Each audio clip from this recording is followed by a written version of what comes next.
35-year-old CEO called me into his office and said, "You're replaceable." I quietly placed 12 USB drives on his desk.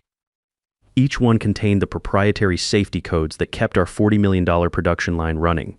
He had no idea that terminating me would automatically lock out the entire plant within hours. My name is Roger Phillips. I'm 47 years old, and I've been running plant operations at Midwest Automotive Manufacturing for 12 years. What happened next changed everything I thought I knew about corporate priorities. Let me back up 6 months. That's when Damian Cruz arrived from Northwestern with his MBA and a mandate from the board to modernize operations. First day, he toured the plant wearing a tie and dress shoes, took notes on an iPad while Tony Rodriguez tried to explain why you can't rush hydraulic calibration. Kid had energy, I'll give him that. Zero understanding of how manufacturing actually works, but plenty of energy. I'd spent those 12 years building something most people couldn't see.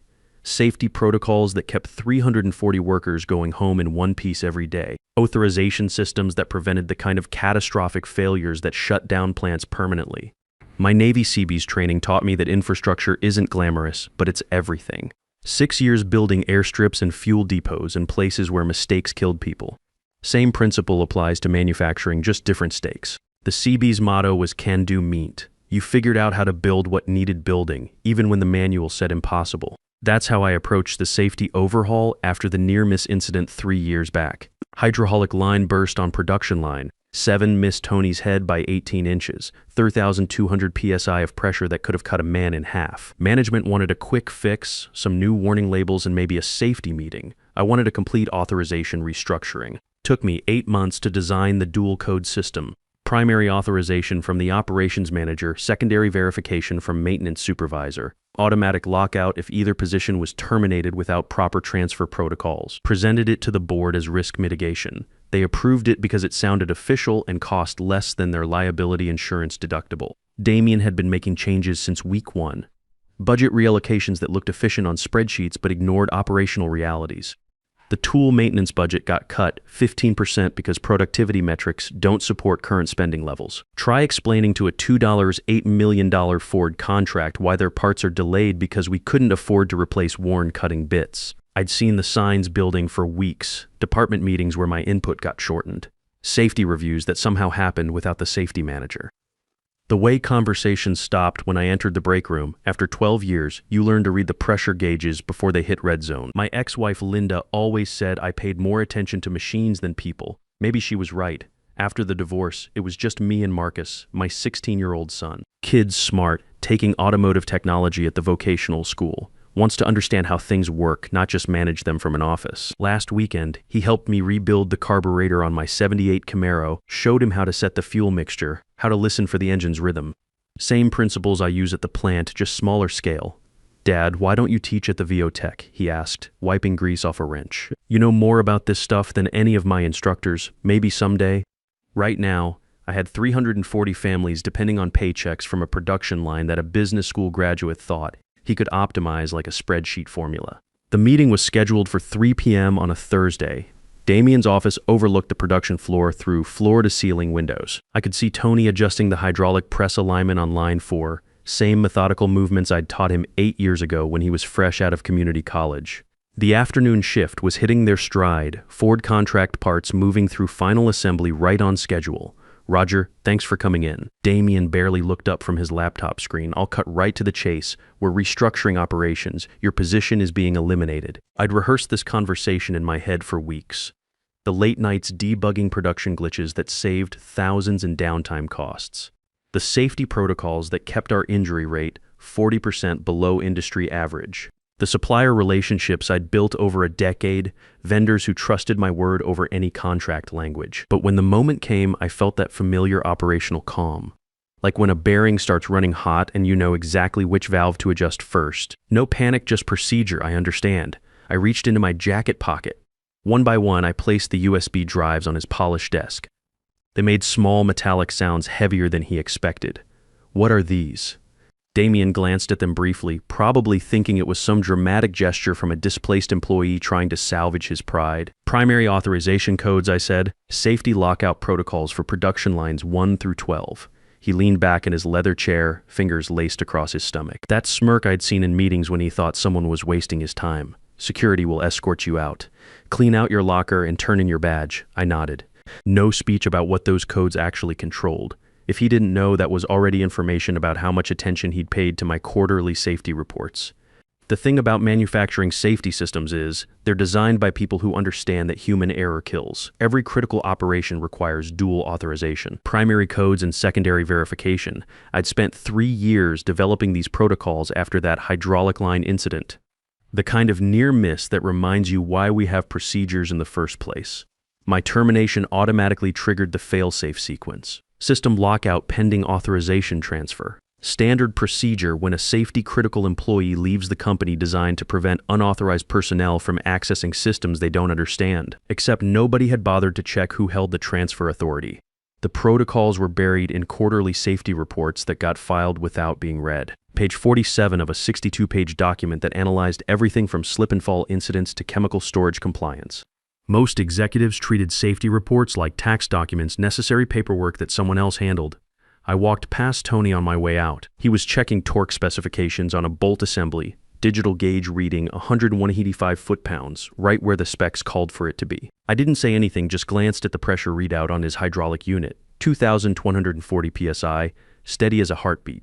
Everything running exactly as it should. "See you Monday, Roger," Tony called out, not knowing there wouldn't be a Monday for me. The parking lot felt different at 4 p.m. on a Thursday. Usually I stayed until 6, making sure the evening shift transition went smooth. Today I sat in my truck for a few minutes, looking back at the building where I'd spent 12 years learning every sound the machinery made. Every vibration that meant something needed attention. Marcus would be getting home from school soon. Kid had wrestling practice until 5, then homework at the kitchen table while I made dinner. Simple routine we'd built since the divorce. Linda got the house in Toledo. I got the apartment closer to the plant in full custody. Fair trade, considering she never understood why I cared so much about work that got my hands dirty. My phone buzzed. Text from Marcus, "How was work today?" I stared at the message for a long time before typing back. "Tell you at dinner." The first call came at 5:47 p.m. I was at the grocery store standing in the frozen food aisle trying to decide between pizza and chicken nuggets for dinner. Simple question that suddenly felt impossible to answer. "What did you do?" Damien's voice had lost its earlier confidence. "Nothing," I said. Pushing my cart toward the checkout, my termination voided my active authorization. The safety systems defaulted to lockout pending transfer review. That's ridiculous. We own the equipment. You own the equipment. I maintained the safety certification. The protocols require original authorization holder for temporary transfer of access codes. Silence on the other end. Then movement, a door closing. Background noise that sounded like the plant floor, but wrong, too quiet. "The Ford contract ships Monday. We've got $2.8 million worth of parts sitting on that line. I understand the situation. Fix it." There it was, not anger now. Urgency. The kind you hear when someone realizes they've been turning the wrong valve while pressure builds beyond safe parameters. "I can't," I said, scanning my groceries while he processed that information. "I no longer represent the company. The safety board requires authorized personnel for protocol transfer." The pause stretched longer than any raised voice could have.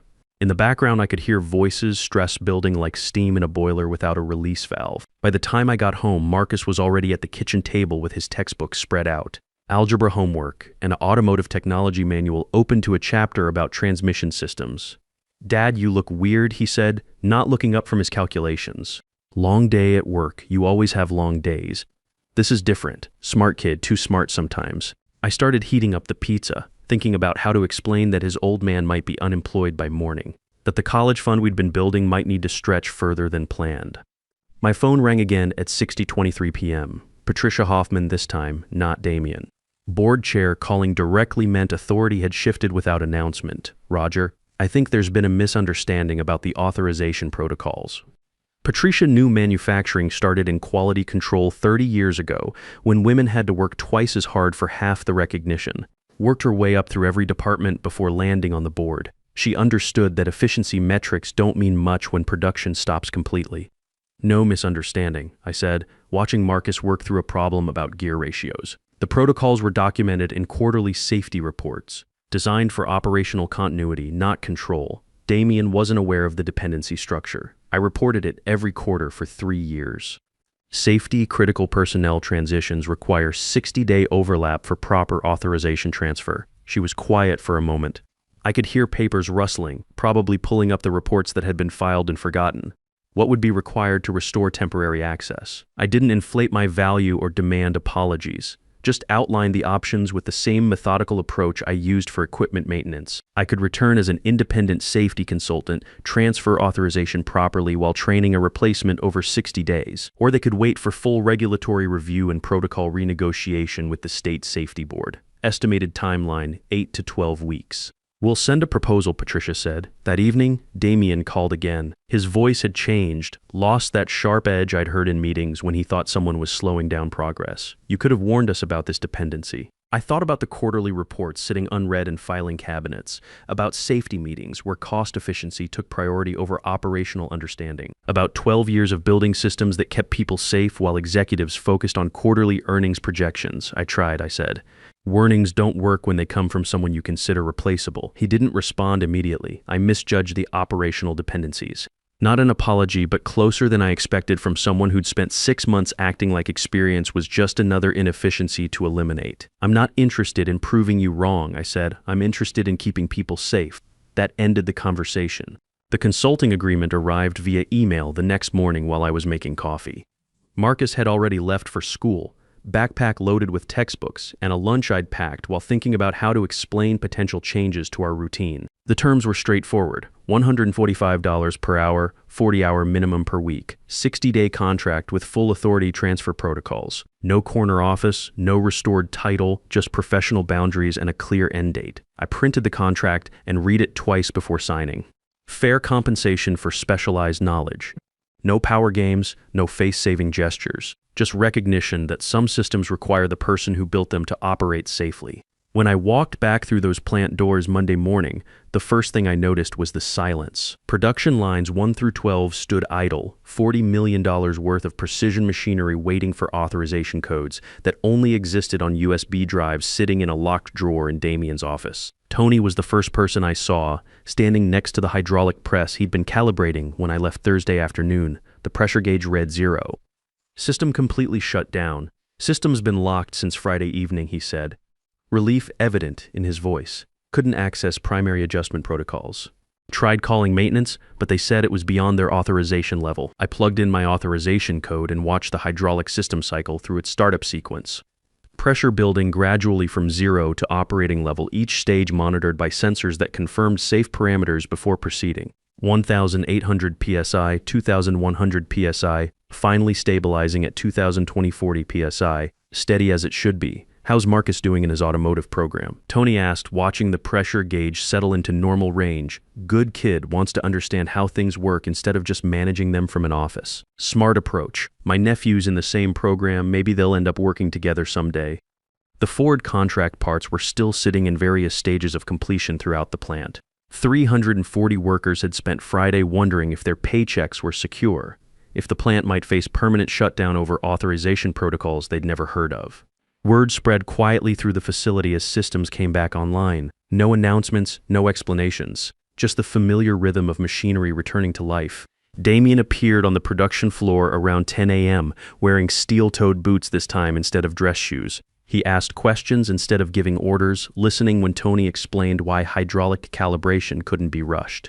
Learning the difference between theoretical efficiency and practical operations.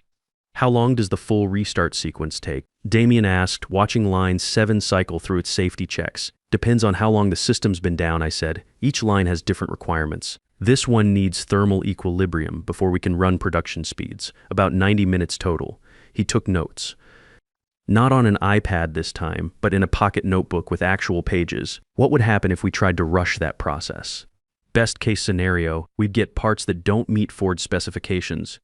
Worst case, we'd have another hydraulic failure like the one 3 years ago. "The near-miss incident you mentioned in your safety reports." I looked at him. First time he'd acknowledged reading those reports. Tony was 18 inches away from a pressure line that burst at 3,200 psi. Could have cut him in half. Tony nodded. Roger redesigned the whole authorization system after that, made sure it couldn't happen again. During my lunch break, I called Marcus at school. Kid had been worried since Thursday night, picking up on stress I thought I'd hidden better. "Dad, everything okay with your job?"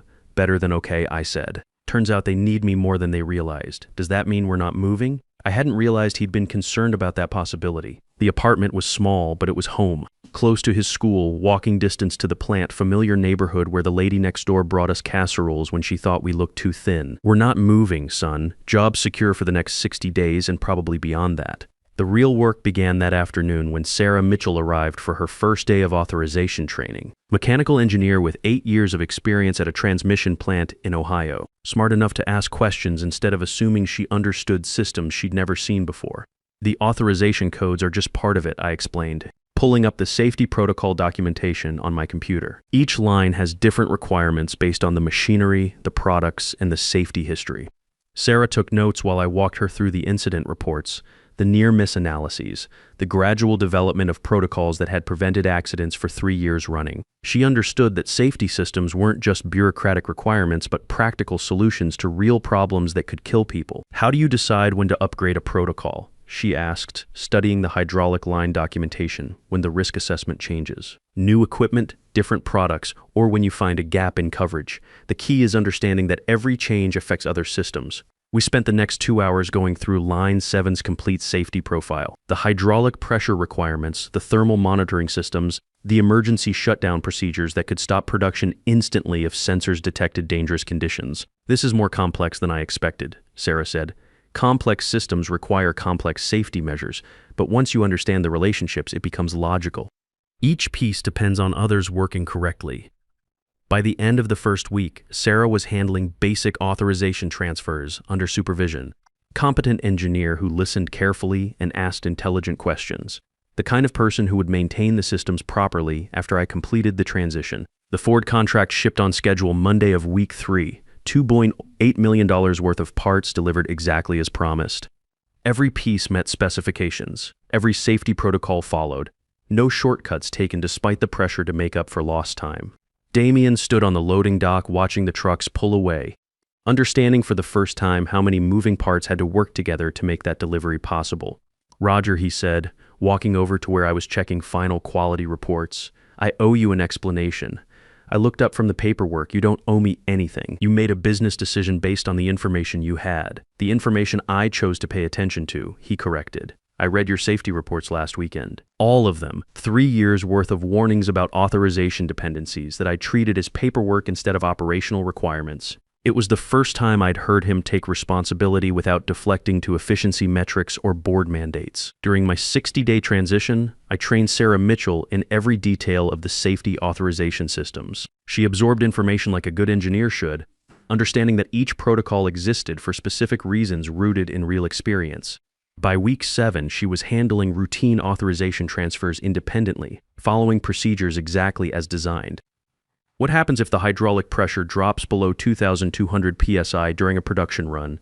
I asked during her final evaluation. Immediate shutdown of the affected line, Sarah replied. Lock out all personnel access until maintenance determines the cause and restores proper pressure levels. No exceptions, regardless of production deadlines, and if management pressures you to override the lockout, refer them to the safety protocols and document the conversation. The authorization system exists to prevent injuries, not accommodate schedule pressures. She understood the fundamentals. More importantly, she understood that safety systems weren't suggestions to be ignored when convenient. On my last day as a consultant, I handed over the master authorization drive to Sarah. All codes properly transferred, all documentation updated, training complete. Patricia Hoffman witnessed the transfer and signed the final paperwork. No ceremony, just procedure followed correctly, as I cleaned out the temporary desk they'd given me. Tony stopped by with a handwritten note from the floor crew. Thanks for keeping us safe. Hope the next guy learns from you like we did. Simple words that meant more than any corporate recognition program. Walking to my truck that Friday afternoon, I felt the weight of 60 days well spent. The plant was running smoothly, safety protocols intact. 340 workers going home to their families every day without injury. Sarah Mitchell would maintain the systems properly. Damian Cruz had learned to ask questions before making decisions that affected things he didn't understand. 3 months later, my phone rang. Patricia Hoffman again. Roger, we have a situation at our Tennessee plant. New facility, young management team, production problems they can't solve. Would you be interested in a consulting contract? I was in my home workshop teaching Marcus how to rebuild a transmission for his automotive technology class. Kid had steady hands and the patience to follow procedures correctly. Watching him work reminded me why I enjoyed training people who wanted to learn. What kind of problems, I asked, setting down the wrench I'd been using to demonstrate proper torque specifications. Safety protocol failures, production line shutdowns, authorization system that nobody understands. Sound familiar? It did sound familiar. Young executives who believed efficiency came from eliminating experienced personnel without understanding what those people actually did. Management teams that treated safety reports as bureaucratic paperwork instead of operational requirements. Send me the details, I said. I'll take a look. The Tennessee plant had been running for 8 months with a 23-year-old operations manager who'd graduated from a prestigious business program but had never worked on a production floor. 3 safety incidents in 6 months, including a hydraulic failure that injured 2 workers. The kind of problems that develop when people don't understand the systems they're supposed to manage. I spent 2 weeks in Tennessee analyzing their safety protocols and training their management team. The operations manager reminded me of Damian Cruz 6 months earlier. Full of theoretical knowledge but lacking practical understanding of how manufacturing actually works. By the end of my contract, their incident rate had dropped to 0 and production was running ahead of schedule. Word travels in the manufacturing world. Soon I was getting calls from plants across the Midwest, companies that had discovered the hard way that replaceable personnel sometimes carry institutional knowledge that can't be easily transferred. Each contract taught me something new about the creative ways management teams could misunderstand their own operations. Marcus graduated from his automotive technology program and landed an apprentice position at a tool and die shop. Smart kid who understood that real expertise comes from understanding how things actually work, not just managing them from an office. He calls me every Sunday to talk about what he's learning, problems he's solving, skills he's developing. These days I run Phillips Manufacturing Consulting. Small firm, just me and 2 other experienced plant managers who understand the difference between running equipment and running it safely. We specialize in operational transitions, safety protocol development, and training management teams who've discovered that efficiency without understanding leads to expensive problems. Companies call us when production stops for reasons nobody can explain, when safety incidents reveal gaps in authorization systems, when young executives realize they've been managing processes they never learned to understand. We show up with decades of practical experience and the patience to explain why certain procedures exist. Last month, a plant manager in Ohio called because his CEO had eliminated the redundant safety protocols that kept production lines running smoothly. 2 weeks later, a hydraulic failure shut down their main assembly line, stranding a $4 million contract and $280 workers' paychecks. The CEO wanted someone to fix the problem without admitting he'd caused it. I spent 3 days in Ohio rebuilding authorization systems and training personnel who'd been managing equipment they didn't understand. The plant manager watched me work, taking notes, asking questions about procedures he'd never learned because they weren't taught in business school. "How did you know the hydraulic system would fail?" he asked. "Pressure readings," I said, checking the gauge that now showed 2,240 psi steady. When you eliminate monitoring protocols, systems develop problems you can't see until they become failures you can't ignore. Sometimes the best revenge isn't revenge at all. Sometimes it's building something that works properly, training people to maintain it correctly, and watching competence speak for itself when shortcuts reveal their true cost. In manufacturing, just like in life, the most dangerous words aren't "you're fired." We don't need to understand how it works. We just need it to work cheaper. Real power isn't having a corner office or an impressive title. It's being the person everyone calls when the systems they take for granted suddenly stop working.